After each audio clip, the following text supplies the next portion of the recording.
বক্তব্যের শুরুতেই গভীর শ্রদ্ধা ভরে স্মরণ করছি 16 বছর যাবৎ যাদের সাথে গণতন্ত্র পুনরুদ্ধারের লড়াই রাজপথে হেঁটেছিলাম, সেই সহযোদ্ধাদের মধ্যে যেই 6 শতাধিক সহযোদ্ধা গুমের শিকার হয়েছেন, যাদের পরিবার আজও জানে না তাদের স্বজন বেঁচে আছে নাকি অন্তরীণ, সেই সহযোদ্ধাদের প্রতি গভীর শ্রদ্ধা ভরে স্মরণ করছি।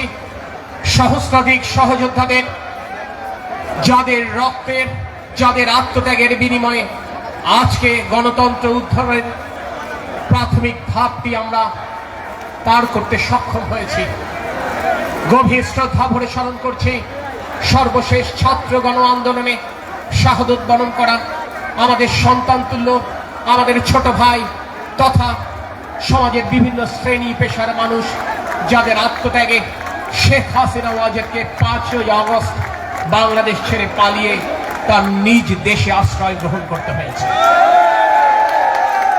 প্রিয় সাথী ও সহযোদ্ধাবৃন্দ, গণতন্ত্রের জন্য যে লড়াই, সেই লড়াই আজও চালু রয়েছে, আজও বর্তমান, আজও প্রাসঙ্গিক বলেই আজ বাংলাদেশ জাতীয়তাবাদী দল আন্তর্জাতিক গণতন্ত্র দিবস পালন করছে। আমার পূর্ববর্তী বক্তারা বলেছেন, বর্তমান অন্তর্বর্তীকালীন সরকার নিয়ে বাংলাদেশ জাতীয়তাবাদী দল সর্বতভাবে সহায়তা দিচ্ছে, সর্বতভাবে সহায়তা দিতে চায়।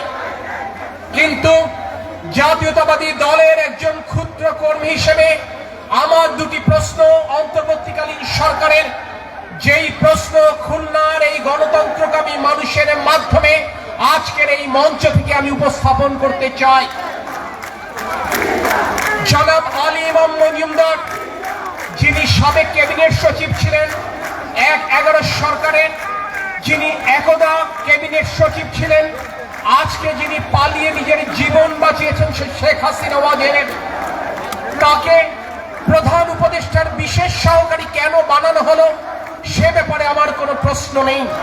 কিন্তু আমার প্রশ্নটি হচ্ছে, তিনি ডিসি নিয়োগের ক্ষেত্রে একটি ক্রাইটেরিয়া সেট করেছেন, সেটি হচ্ছে এডিসি জেনারেল পদে ন্যূনতম 1 বছর দায়িত্ব পালন করলেই তাকে ডিসি পদে নিয়োগ দেওয়া হবে। প্রিয় সাথী সহযোদ্ধাবৃন্দ, গত 16 বছরে ছাত্রলীগ, যুবলীগ এবং শ্রমিক লীগের গুন্ডা ব্যতীত পিএসসির মাধ্যমে, প্রশ্ন ফাঁসের মাধ্যমে যাদের চাকরি হয়েছে তারা ব্যতীত কেউ কি প্রশাসনের কোনো গুরুত্বপূর্ণ পদে অধিষ্ঠিত হতে পেরেছে? তারপর কি আজকে আলী ইমাম মজুমদার পরোক্ষভাবে সেই ছাত্রলীগ, যুবলীগের গুন্ডাদেরকে ডিসি পদে পদায়ন করতে চান, যার নজির আমরা এই খুলনায় প্রত্যক্ষ করেছি?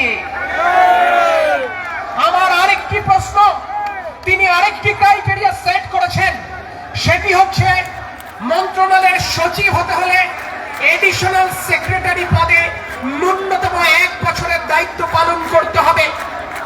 এর মাধ্যমে তিনি কার্যত শেখ হাসিনার সাজিয়ে রাখা প্রশাসনের দ্বিতীয় স্তরে যারা আছেন তাদের উপস্থিতি নিশ্চিত করেছেন। অর্থাৎ আরো 1 বছর শেখ হাসিনার সাজানো প্রশাসনের অধীনে এই অন্তর্বর্তীকালীন সরকারকে পরিচালিত হতে হবে, যার নজির আমরা প্রতিনিয়ত দেখছি। এই সরকার প্রতি মুহূর্তে হোঁচট খাচ্ছে। মাননীয় প্রধান উপদেষ্টার কাছে বিনয়ের সাথে প্রশ্ন, আপনার ব্যক্তিগত সহকারী আপনার কিংবা আপনার সরকারের দায়িত্ব পালন করছে, নাকি ছাত্র জনতার আন্দোলনের মাধ্যমে যে শেখ হাসিনার সরকারের পতন ঘটেছে তার ক্রীড়ক হিসেবে দায়িত্ব পালন করছেন? এই প্রশ্ন আপনার কাছে রেখে আমি বিদায় নিচ্ছি। আল্লাহ হাফেজ। বাংলাদেশ জিন্দাবাদ, বাংলাদেশ জাতীয়তাবাদী দল জিন্দাবাদ। শহীদ রাষ্ট্রপতি জিয়াউর রহমান বীরত্তম অমর হোক। দেশনেত্রী বেগম খালেদা জিয়া জিন্দাবাদ। আগামী দিনের রাষ্ট্রনায়ক, দেশনায়ক তারেক রহমান জিন্দাবাদ। ধন্যবাদ। আমাদের মাঝে উপস্থিত আছেন